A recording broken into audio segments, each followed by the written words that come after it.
അതല്ല, അവനിക്ക് എന്താ പ്രശ്നം? അവൻ ആദ്യം മുതലേ ഇങ്ങനെ തന്നെയാണോ? അവനിക്ക് പ്രണയത്തിൽ പെട്ടെന്നതാണ്.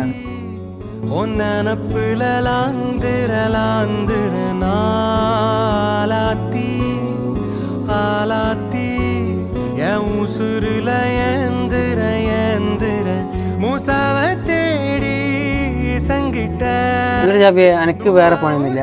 പ്രണയിച്ച് ഭ്രാന്തായ ചെക്കയ്ക്ക് ഫുഡെല്ലാം വാങ്ങിച്ചെടുക്കാൻ. സംഭവയ്ക്ക് പ്രണയിച്ച് പ്രാന്തായതാണ്, പക്ഷെ പെണ്ണിനല്ല, പന്തിന്. ക്യാപ്റ്റൻ സിനിമയിൽ സത്യത്തെ അനുഭവിക്കുന്ന ഒരു അവസ്ഥ ഉണ്ട്, ആ രംഗം കണ്ടിന്. അതുപോലെയാണ് അവൻ്റെ അവസ്ഥ.